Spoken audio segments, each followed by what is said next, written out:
Our second lecture covers the basics in political theory and philosophy as they pertain to political science. So here we're going to very roughly cover the major influential thinkers on the discipline that basically have led to the construction of what we would consider our theoretical framework for modern political science and the types of questions and studies that we do today.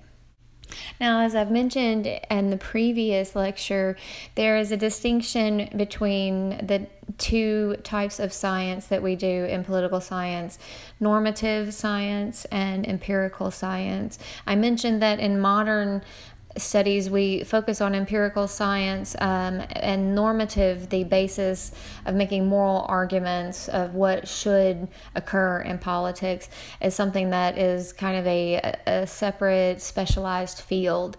So it's very important that we distinguish what these two are before we move forward. But the reality is that it's still hard to distinguish between normative and empirical science, in the sense that normative assumptions underlie most of our discussions and our research questions in political science. For example, if we're asking whether certain policies are representative of democracy in a democratic sense, we're assuming that democracy is a good thing.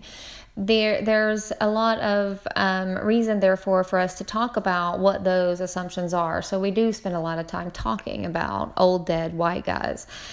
And there is also a distinction between the theories, what we would call an overarching explanation for why something works the way it does, versus a theory with a small t, or empirical theory, which seeks to explain really a smaller subset of phenomena.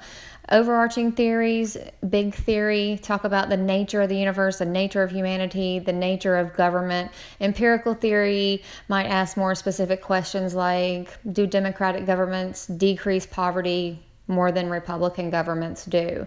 And so we try to not frame our research questions, if we're doing an empirical study, as a normative study. We try to make them as neutral as possible, as the case of this statement shows. So we're focusing, when we're looking at theory with a small t, on patterns that we can identify and interpret in some way that may or may not actually reveal anything about this grander, overarching type of theory with a big T.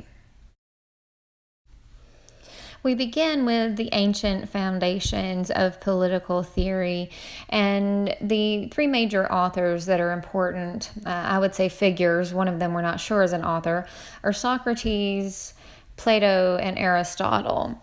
And the key questions that these authors are asking in ancient Greece relate to what are the best forms of government and best forms of leadership. And the main point is, what is the best form of these things so that people can be happy? Greeks were sort of concerned about the major purpose for being alive, and for them, their philosophers in this period decided that happiness was that virtue. And in addition, we get most of our information about Plato and Socrates from Plato's writing.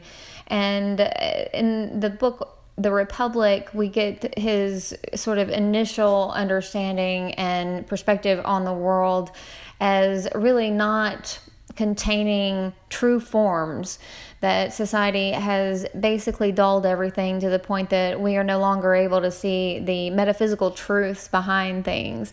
And so he talks about, and his allegory of the cave, which isn't actually in your textbook. I have assigned additional readings for this in your discussion assignment.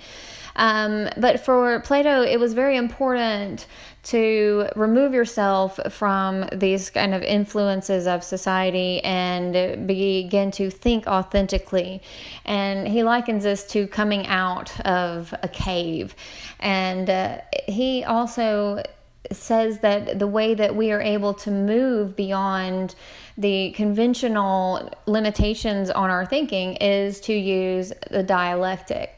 Now, the dialectic engages Socrates, and Socrates may or may not have actually lived. Plato claims that he was the professor of him, and Socrates introduces this form of questioning and answer that we know as the dialectic that leads to critical thinking. In this sense, the teacher is not necessarily an answer giver, but someone who asks the right questions of the student so that the student is able to arrive at the correct answer on their own. And both of these thinkers are associated with idealistic thought. And idealism is the philosophy that seeks for improvement, that seeks for betterment in society, and has kind of the belief that you can actually fulfill an ideal type of society. Plato also gives us this way of dividing society by looking at the three parts of humanity. And he says these are comprised of reason, spirit, and appetite, and these correspond with what he believes would ideally be the three divisions within society.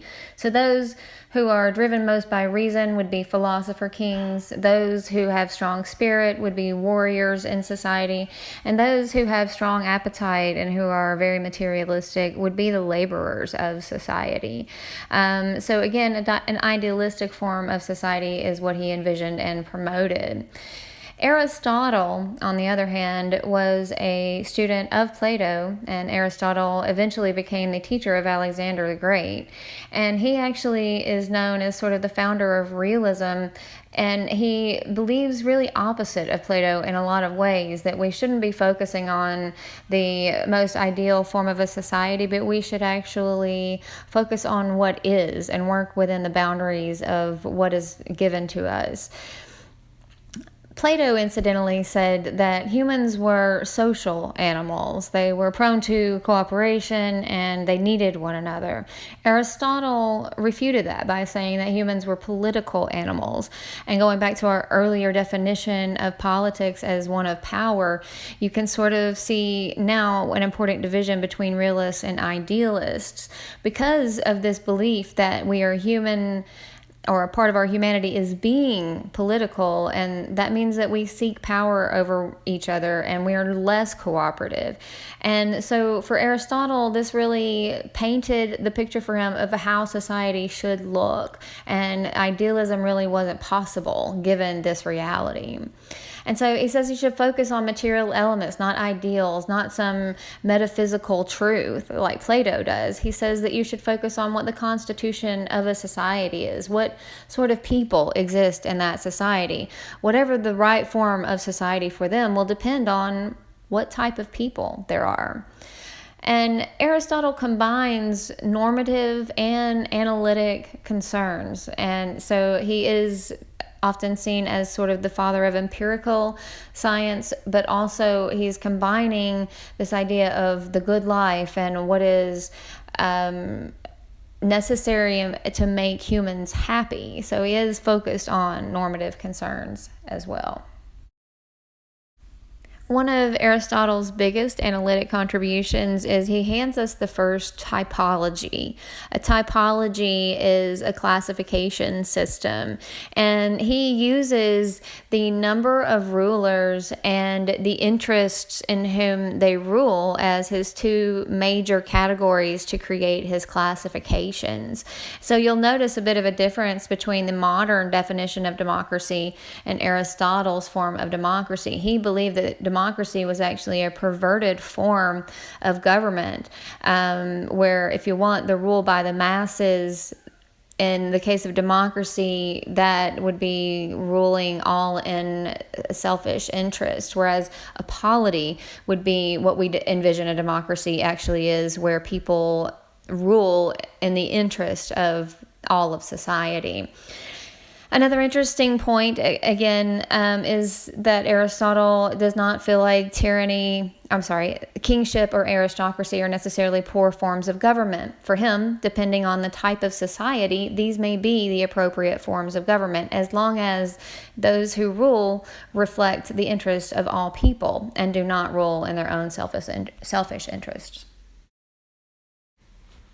In the interest of time, I am skipping over a couple of important Asian influences, so do go back and read over Confucius and Gautama and on their contributions related to political philosophy and the justness of rulers.